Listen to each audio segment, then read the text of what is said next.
who's a sexy beast? Look at that. Ah, damn it! Ah, every time! Everyone with a comic book, isn't it? Ah! Okay, folks. Ignore that. That never happened. Okay, maybe it did, but when you're a sexy beast like me, how could you resist? But anyway, for today's epic moment in comic books, I thought we'd look at Thor again. And specifically Thor 387 to 389. And why, you ask? Well, you know Galactus? Well, Thor doesn't battle Galactus, and he battles something even greater than Galactus. Beings called the Celestials. The Celestials pretty much come and toy with evolutionary chain and come back every 1,000 years to see if they're worthy of living. He battles the Celestials. And it's just, oh my god, it's like one of the ultimate Thor stories that you have to read. Blah, I can't speak English. And here's how it first starts out. If you look at the cover, there's one of the Celestials judging that the species on that planet is unworthy. And pretty much, Thor ends up crash landing on a random planet. And, they're telling him about the Celestial up there that's judging them. And he vows to help them. He vows that, you know what, I'm going to help you guys. And even though it's an impossible odds, he decides, you know what, let me do this. And so here we go. He's him versus this big Celestial, this thunder god. Right? And so here's what Thor does. He throws everything but a kitchen sink at him. I don't know why he would ruin a kitchen sink. But here's what he does. He keeps hitting him and hitting him and hitting him, but nothing is phasing him. No, he's not even denting the thing. And look at this. He's destroying a mountain that he's standing on. Nope, no effect. He just keeps coming at him, and nothing happens.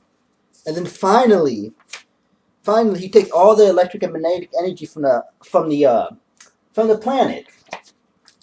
And he takes all that energy and the electric energy and he shoots it at the Celestial. Look at that.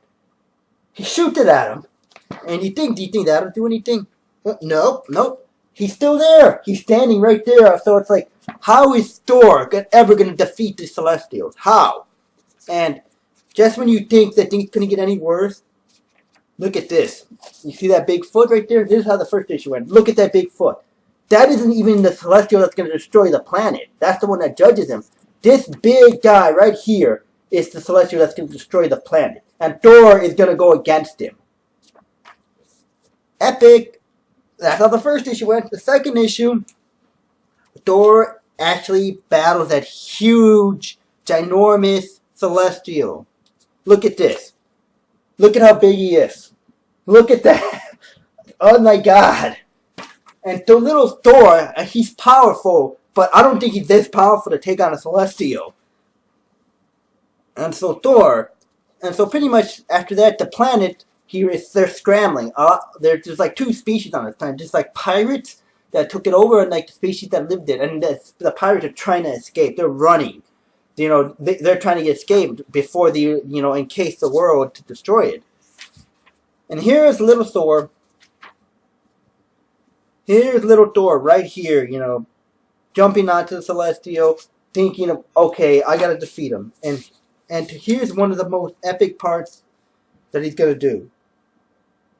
You see this right here? He goes on top of his head, he uses all his energy, and he smashes the Celestial on top of his head. And look what he does. He ends up making a hole in the Celestial's head. He actually does damage to a Celestial, and he enters inside. And when he's inside, this is the inside of a Celestial. I mean, the Celestial must be doing some LSD or something, but look at that. And when he's in the Celestial, he runs into so many crap. I mean, look at this. Just this is what a Celestial is made of.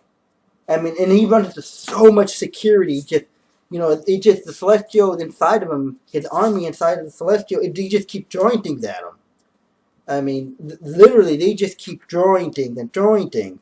I mean, look at this. He keeps throwing enemy after enemy, and as you see, Thor's battle armor slowly starts eradicating, slowly starts getting damaged. And meanwhile, these guys on the planet are trying to leave. They're trying to attack and leave. And so anyway, let's just show this. Let's show. Look at this. the Celestial. This is all the Celestial, all the security. And then finally Thor reaches what he thinks is the brain. This little egg shell right here. He thinks that's the brain of the Celestial. He's not entirely sure. And so what does Thor do? He can't crack it. He uses some of his godhood and his electricity and all the power he can possibly do to try and shatter the damn thing. And to his surprise, it worked. He shatters it. And here's what happens. The Celestial actually feels it. All the attack that Thor has done, this is the thing that actually causes the Celestial to feel it, only for a few seconds, but he manages to have the Celestial actually acknowledge the pain and feel it. But it didn't come. But here's what happens. Look at his hammer. In doing so, he ends up destroying his own hammer. It ends up just to do that. His hammer ends up getting destroyed. Oh my god!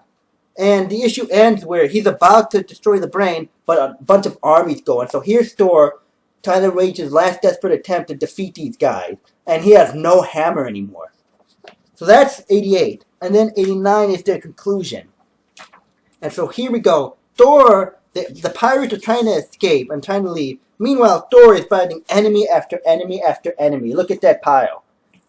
And then finally, Thor, after battling all these enemies, Thor decides, you know what? He doesn't have a hammer anymore. He doesn't know what to do. So he throws himself into the brain. Into what is the brain. After he defeats the final enemies, right there, look at this. Look at that. Look, no hammer either. He throws himself into it. And it just completely, eradicates it.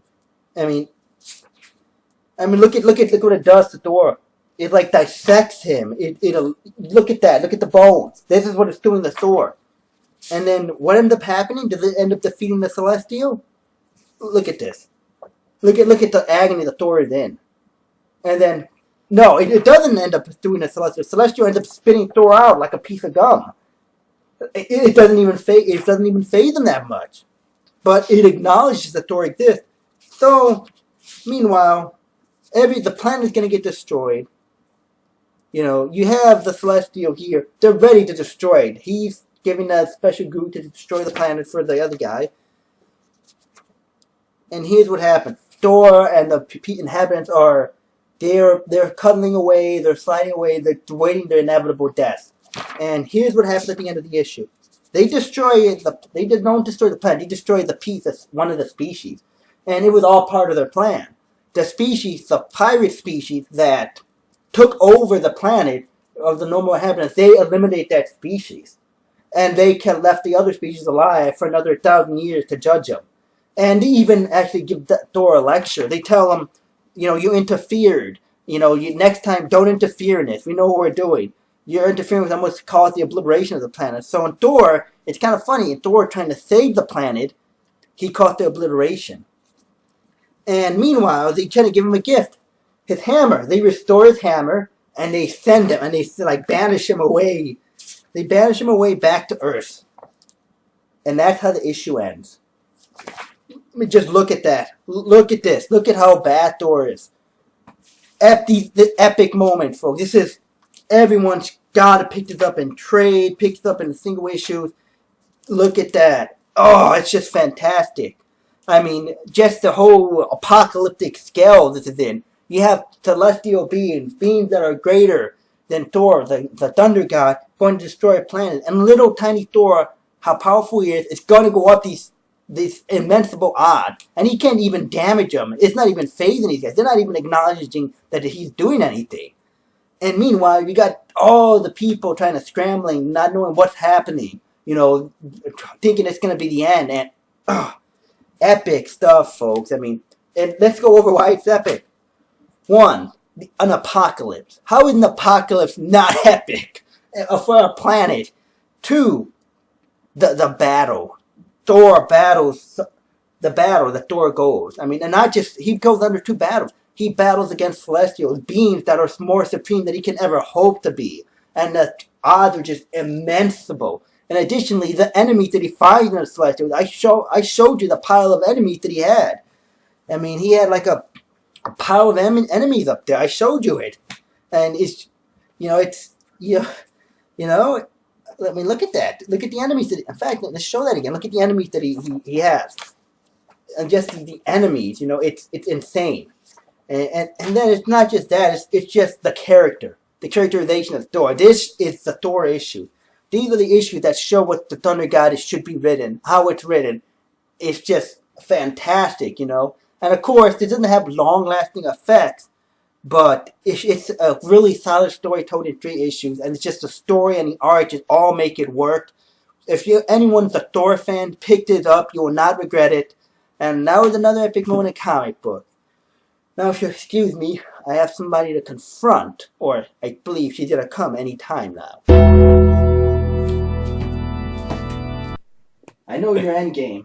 That cannon was steadily draining me. And once it goes completely out, I will be dead. Not so dumb after all. You know what the funny thing is? There really is nothing you can do to stop me. We'll see. Force field, eh? Oh, this power glove will definitely shatter it. What the hell? The power glove and the power coins are the only thing keeping you standing right now, feeding their energy into your body. That's why it didn't destroy this. In fact, as an added bonus, it's already drained the power from one of the coins.